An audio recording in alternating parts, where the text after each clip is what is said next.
To the degree that you develop yourself, you'll be able to lead and build more people.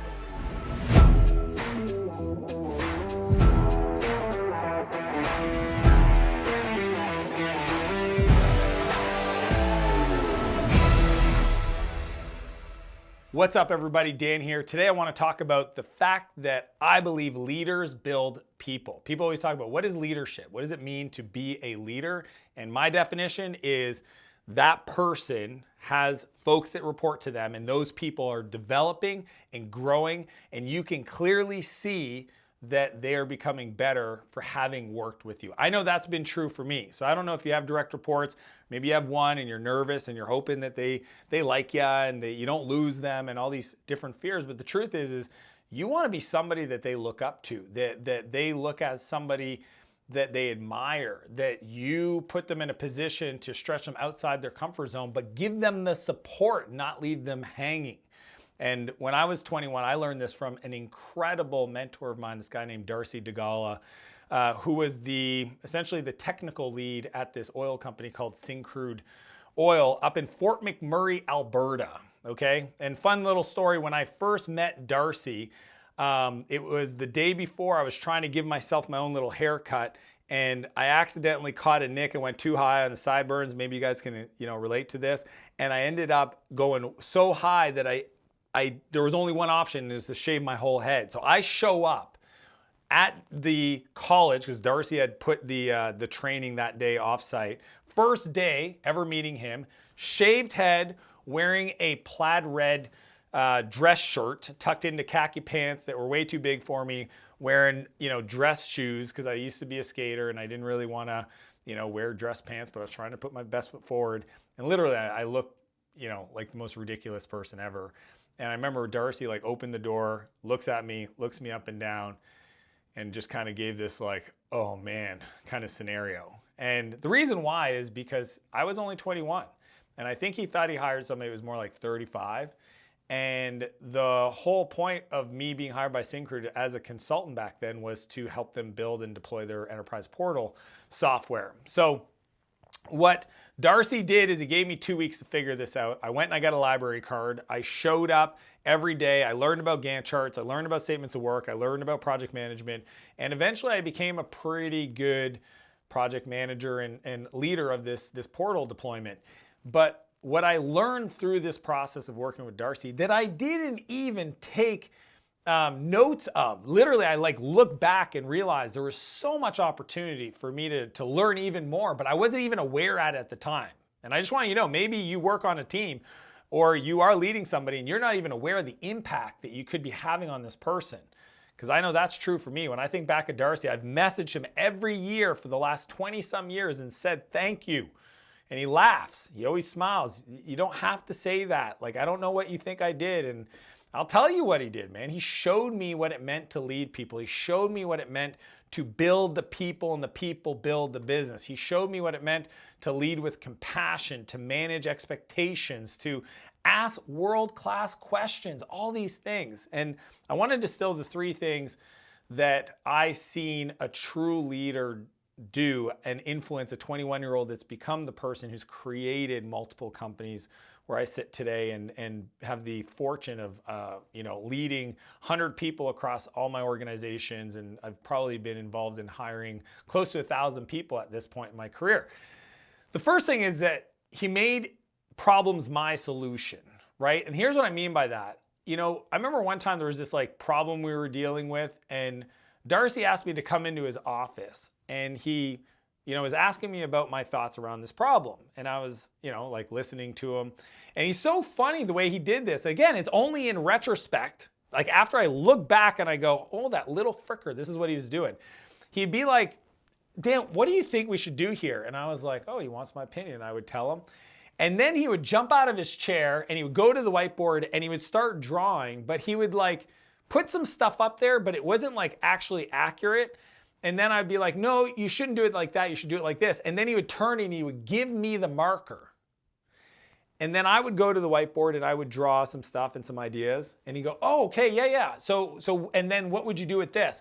Well, I'd probably do this. And what would the timeline be? Well, I think if we did this, the timeline could be like that. And who would you need to make it work? And then do this, and like, I draw some names, and he go, okay, I like that. So that's what you can do. Like you're committing to that. And I'm like, yeah, I think that's what we should do. And he's like, you're committing to that. I'm like, yeah, I'm committing to that. He's like, awesome, let's do that. In hindsight, the dozen plus times he's made me do this, I realize that what he was doing was getting me to sell him on the vision he already had, but he wanted me to make it my solution. He never told me what to do. He said, here's my big problem. Let's take a blank piece of paper and let's draw a picture together. And he would fumble on his drawing to force me to get up there and clean it up, because he wanted to make it my idea. And that idea of making it my solution was such a big thing when I think of like how I lead today, where I focus on outcomes, not tasks. I don't tell people what to do. I said, this is the problem we're trying to solve. How would you solve it? What are your thoughts? Do you think that would work? What would the timeline be? So leading through questions, super important idea. The other one, the second thing is to have fun. Like as I shoot these videos with Sam, okay? Sam's in the studio right now and he's watching me shoot these videos. We have some fun. We tell some jokes. We laugh. We tell stories. We, get caught up on each other's lives. It's not just about the work. Because what Darcy knew that I didn't appreciate back then as a 21-year-old is that people want to work on teams where they feel like it's fun and exciting. And it's not just about, yes, I have to feel like I'm building towards something bigger. But the truth is are these people kind? Do they make me laugh? I have this guy, Michael, on my team. He makes me laugh. One day we were doing this exercise and I said, the person with the longest hair goes first. And he goes, hair or facial hair, which is just a funny thing because he's got a big beard. I like that. I like my buddy Ryan, who's always cracking jokes. I mean, we jump on board meetings and the first thing he's doing is he's blasting AC/DC. Or before you notice, you turn around and he's changed his profile image to somebody else's on the meetings, image of them working out over the weekend with their face all sweaty that they posted on Facebook. And he just changes it, and then everybody's staring at it, laughing, going, is that Mark? What is Ryan doing? And it's just funny. It's stuff like that. It's I really think when I was starting off in business, I was so serious and I was so focused on outcomes. And you could argue today that I'm still like this, but I also realize you got to have some fun. You got to tell some jokes. You got to keep it light. You got to remember that there's real people on the other end. And if they don't enjoy coming to work and working with the people that they interact with, that they're not going to enjoy it. When I work with my lawyers and my finance team or other vendors and contractors, I always remind myself, I'm one of a dozen of their clients and I want them to have the most fun on our meetings. And if they have the most fun on our meetings, that they're going to think about my problems when they're working out at the gym or driving to work or whatever they're doing, because I'm the top of their ideas of they're like, oh, I like this person. I want to see them do well.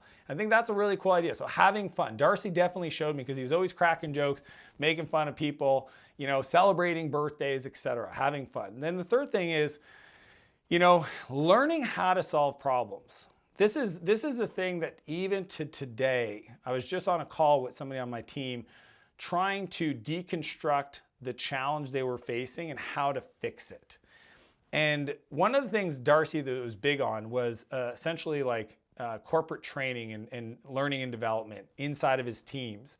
And he hired this company called Kempner Trago to teach us root cause analysis. RCA is the industry term. We're an oil company, safety standards and gauges and switches, and they had this very process-driven training for root cause analysis, because when you're dealing with oil and reactors and separations and chemical processes, you kind of got to figure out some really obscure things that are happening inside these complex processes.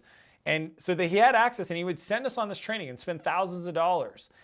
And what he taught me that I didn't know as a 21, 22-year-old was the idea of how to solve problems, of being able to isolate constants, of running experiments, of troubleshooting, and making sure that you're not playing a game of whack-a-mole.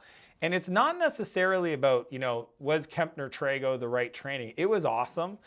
The big idea is I think any leader that can teach their team how to solve problems, not just solve the problem, but teach them the process, the thinking, the best practices, the methodology around solving problems, to essentially teach their team to fish.